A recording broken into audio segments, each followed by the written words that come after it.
Angela, I can't find my purse. Where did you put it? Your purse? I forget.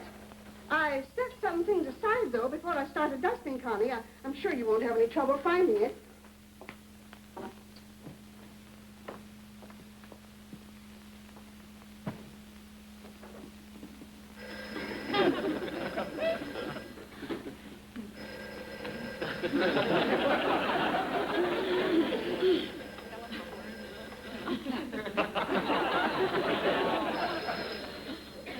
Hello?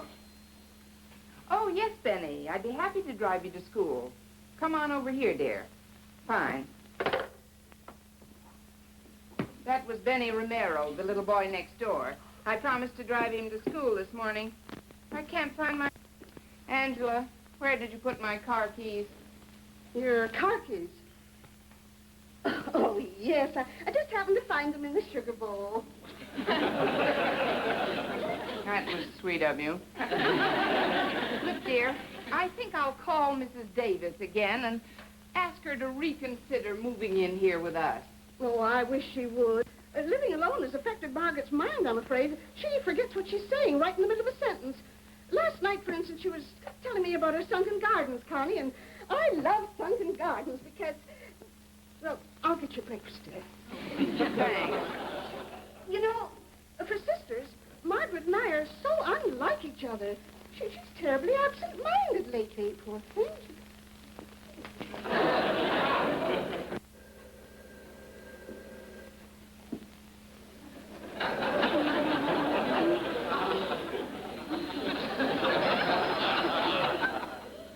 I think you must have the wrong number. No, I haven't, Mrs. Davis. It's Connie. Connie, darling.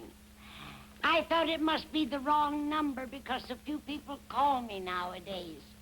The only reason I don't have the phone disconnected is because I have a long cord.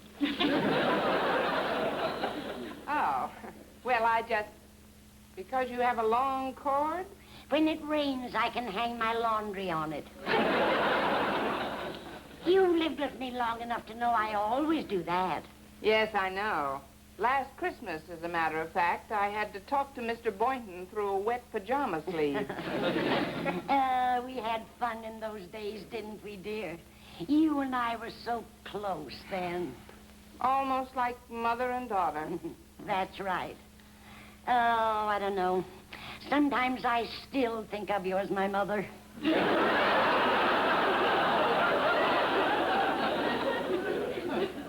Well, I still think of you as my daughter, Mrs. Davis. You're sweet. I'm glad Angela is taking such good care of you, dear. I just love Angela. And Angela loves me, too. I think it's so nice when two sisters love each other the way we do. Look, Mrs. Davis, why don't you come over here and live with Angela and me? Oh, I couldn't live with Angela. We fight like cats and dogs. The trouble is she's become so absent-minded lately. Do you know what she did to my canary last night? No, I don't. What did she do? What did who do? Angela, your canary, remember? Oh, Angela isn't my canary. She's my sister. Charlie's the canary. But good Lord, he isn't even my brother. Oh, thanks, Angela. I'm not Angela. I'm Mrs. Davis. All right, Mrs. Davis. I'm not Mrs. Davis. I'm Angela. Hello. Connie. I'm not Connie. I'm crazy. Look, dear, you were starting to tell me about Angela and your canary, remember? Oh, hold on just a minute.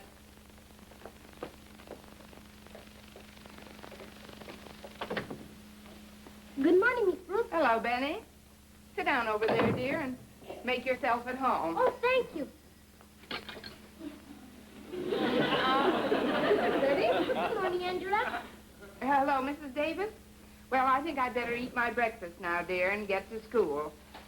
Do you want to say hello to Angela? Not after what she did last night.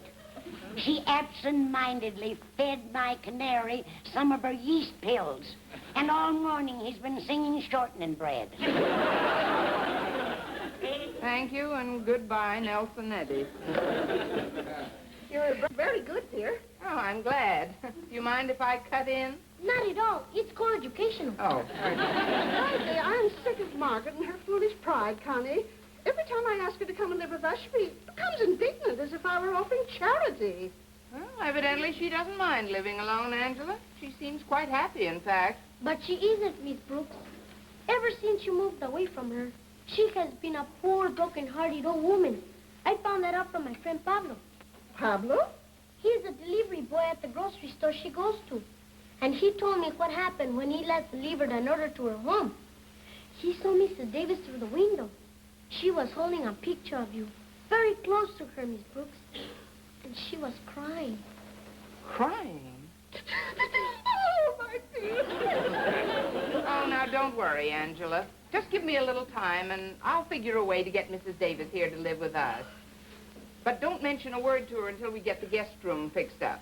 Oh, that's no problem. We've got loads of furniture in the garage, dear. Everything but a bed. Surely Miss Davis has her own bed. Why not ask her? Well, what kind of an invitation is that? Be our guest and bring your own bed. I know what I'll do, Angela. I'll speak to Mr. Conklin. His garage is a veritable furniture store. And there was a lovely bed there, I know, because I saw it. Well, Benny, I'm going to get my books together and we'll shove off. Hello? It's just me, Connie. I called to tell you I can't find Charlie anywhere in the house. Your canary? Well, what happened to him? I'm not sure, but I just put the cat out because she was singing like Nelson Eddy. What's wrong, Connie? The canary just had his shortening bread shortened.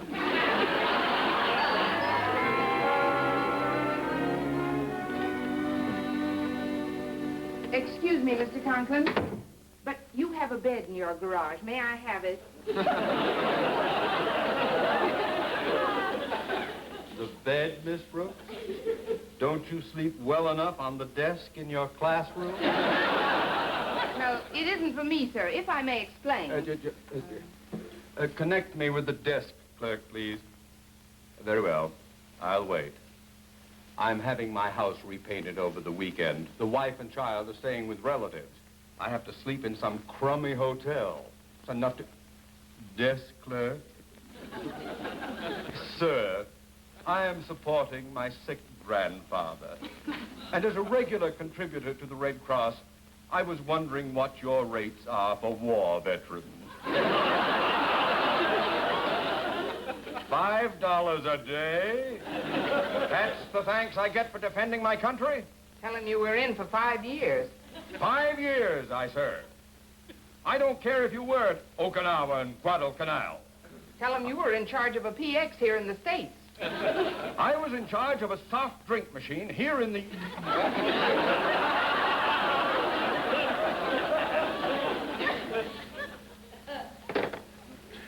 Believe me, it was no bed of roses in that PX. I know, sir. Your wife told me you were decorated with a peanut cluster. But to get back to the bed, Mr. Conklin, poor, sweet old Mrs. Davis has been living alone, you know. And Angela has a very spacious home here in the valley, so we'd like Mrs. Davis to move in with us. The problem of obtaining a bed, however, is... What problem? I think Mrs. Davis is such a sweet old thing, I'll have 2 beds transported to Angela's place directly after school. 2 beds, sir? One for sweet old Mrs. Davis and one for sweet old me. You're a lucky girl, Miss Brooks. You're going to have me as a house guest for the entire weekend. Well, sir, as I said to myself when I crawled out of my Murphy bed this morning, some days it doesn't pay to get out of the wall. Happy to have you, sir.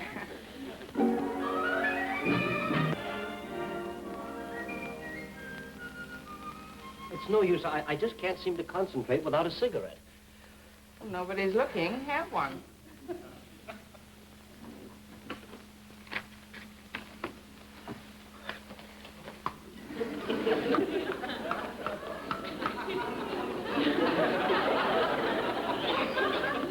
They're chocolate. Care for one? No, thanks. I smoke a pipe. Poor Mrs. Davis, she's so lonesome. No one even phones her, Mr. Muncy. Imagine, she just uses the cord to hang her laundry on when it rains. Her laundry? Well, that's one way of keeping her lying busy. Did Angela have any ideas? None whatever. I tried to get Angela by phone a little while ago, but her line was out of order. You know, when you ask Mrs. Davis to live with you, that suggests permanency. Suppose you call her now and merely suggest that she spend the weekend. Only 3 days? Psychology. Let her get used to her new surroundings gradually. It'll become 4 days, Miss Brooks, then 5. First thing you know, you got her lock, stock, and laundry. Mr. Muncy, I think you have something. You know, you're the first girl that ever told me that.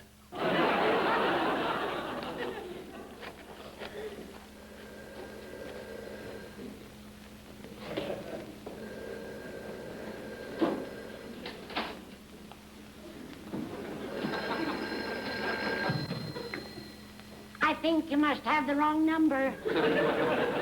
No, I haven't, Mrs. Davis. It's me. I don't care to speak with you, Angela. It's not Angela, dear. It's Connie. Oh, my goodness. How are you, dear? I'm fine, Mrs. Davis. Look, how'd you like to spend a weekend with Angela and me? Just 3 days. Oh, I just love to spend a few days with you, dear. But that absent-minded sister of mine I couldn't take. Just this morning, I was telling Mrs. Fosdick about her. Mrs. Fosdick? She's 94 years old, but she doesn't feel so well, poor girl. So I always try to read to her just to sort of cheer her up. Oh, just little things like the funnies and the obituary column. The obituary column? Oh, my goodness, she always gets such a bang out of it when I get through the whole thing without reading her name. Wait, there's our angle. Mrs. Davis loves to take care of sick people, like Mrs. Fosdick. Now, let's see what her reaction is when you tell her that Angela isn't feeling well. What are you talking about? Angela's healthy as a horse. Sure, but if it'll lure Mrs. Davis to her house, wouldn't Angela be willing to pretend illness? Well, anything's worth a try. Mrs. Davis? Yes? I didn't want to tell you this, dear, but Angela's been slightly ill. Ill? Oh, my dear sister, I must go to her. Well, fine. Suppose I pick you up after school and we'll go over there together. Oh, anything you say, dear. I'll just pack a trunk and I'll stay there with you until Angela is completely well again. Good. And, dear, don't use your phone. I might try to call you later. I'll see you later. Bye. I was afraid she might call Dr. Bedford and he'd tip her off. Dr. Bedford? He's the family physician. Maybe I'd better drop in at his office on my way to Mrs. Davis's and ask him to go along with the gag. But how are we going to get Angela to pretend illness when her phone is out of order? Gosh, I'd be happy to run over after school, but Mr. Conklin asked me to help him transport 2 beds. Could we trust Benny Romero? Well, we'll have to. Benny can go there directly after school and tell Angela to slap an ice bag on her head or something to make it really convincing. That's very important. If Mrs. Davis finds out that this whole thing was a hoax, the resultant disillusionment might well cause a lasting bitterness and a pathological distrust of all humanity. I read that in Little Orphan Annie.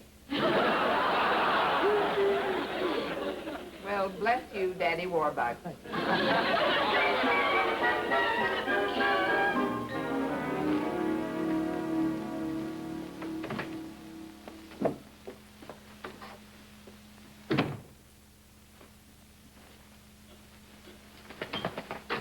Oh, hi, Doc. Hello, Connie. Rain? No, thanks. Just had some. Say, Doc, you'd like to help Mrs. Davis, wouldn't you? Very much. She was in at 10 this morning, by the way, and I checked her lab report. Her lab report? Well, that's funny. I called her during lunch period, and she forgot to mention it, I guess. Oh, I hardly think she forgot. She's very fond of you, Connie, and for that reason, she'll put up a front. She'll pretend. This morning, I gave her the facts straight. Well, I don't understand, Doctor. Surely it couldn't be anything serious. Mrs. Davis' case is one that medical science has no answer for. I'm sorry, Connie. Just a matter of time.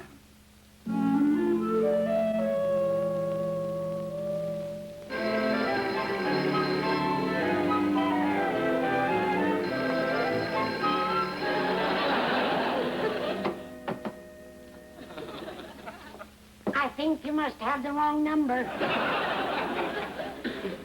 What number are you calling? Who? I'm not Hal March, I'm Mrs. Davis. Connie. Oh, now. If we're going to cheer up Angela, that long face won't do it all. As I've said so often, when you're dealing with a sick person, you've got to grin as if nothing's wrong. I forgot. Nah, that's better, dear. I decided that it would be too much trouble to take a trunk to Angela's, so I just packed suitcases. How many? 7. But 2 of them are so small that I was able to pack them inside 3 big ones. So we'll only have to carry 4. I hope we can make room for them in your car. We can. Then we'll pack my car in your trunk and send the whole thing express. Oh, dear. You know, I have kind of a dizzy spell. I guess I shouldn't have climbed up on that box. You know, when you lived with me, you used to massage my neck whenever I got dizzy. Well, what are we waiting for?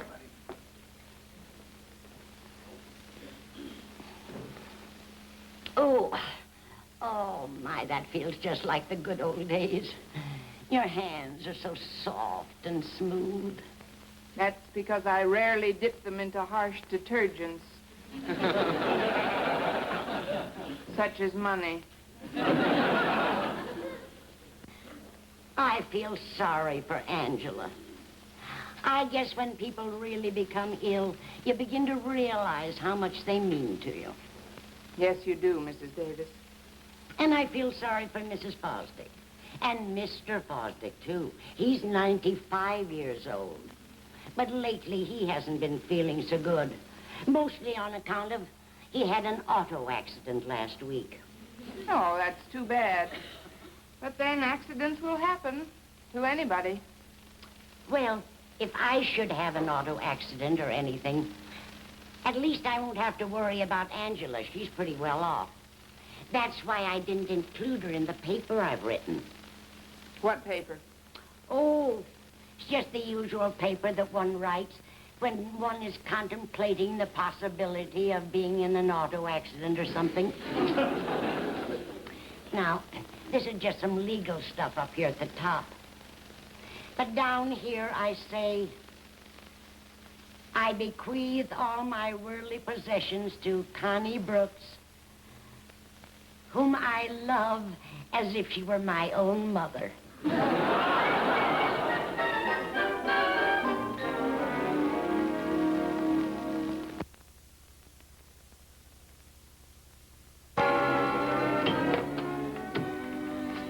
no answer at Mrs. Davis's.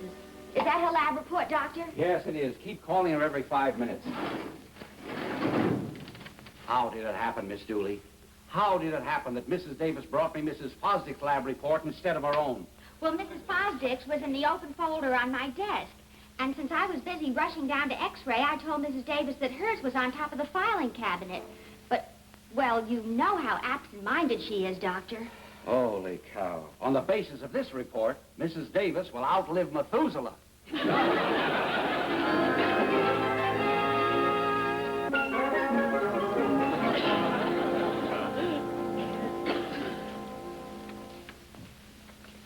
Oh, hello, Benny. It's the old aches and pains.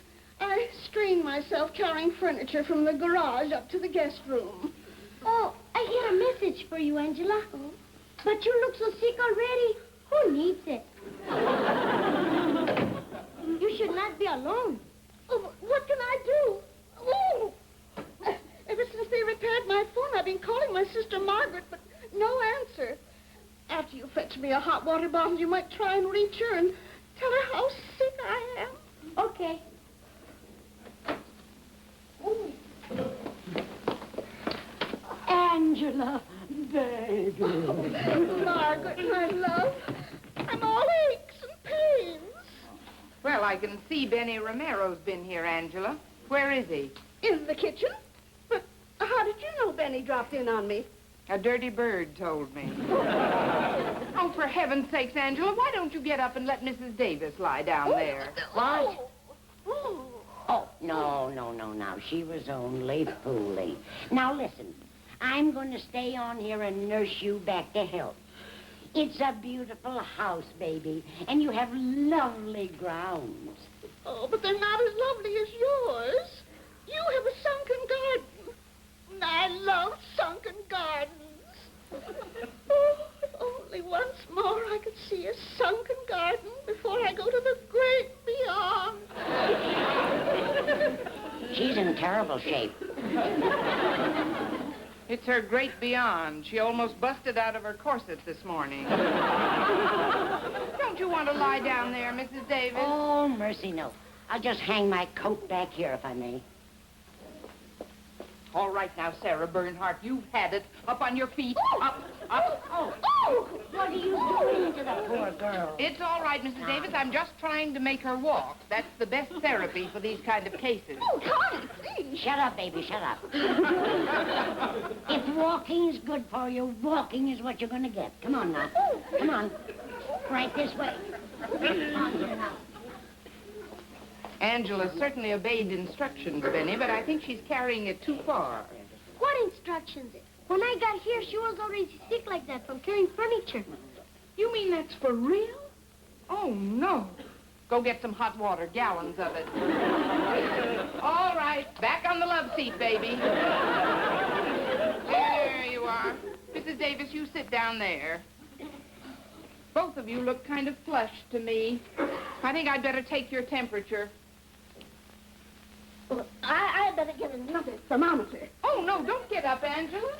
It's all right, Connie. I just pretended to be ill so Margaret would come to live with us. Oh.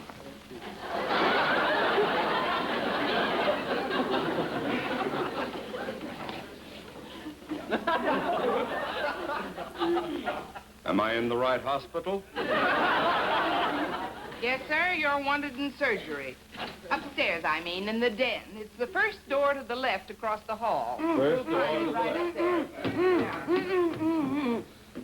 What are you trying to say, dear? Just that the first door to the left leads onto the balcony. The den is the second door. Oh, well, he'll find it all right. Hello? Oh, yes, Dr. Bedford. Yes, sir. A mistake in Mrs. Davis's lab report? You mean it, Doctor? She has the glowing health of a young girl? Oh, thank you, Doctor. If I ever have a baby, you're my man.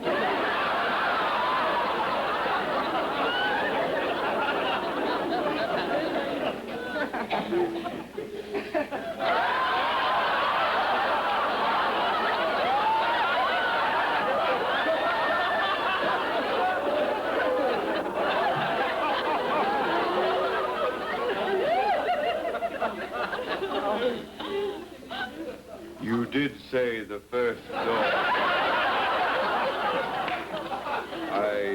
I was just checking. You mean you fell all the way from the balcony?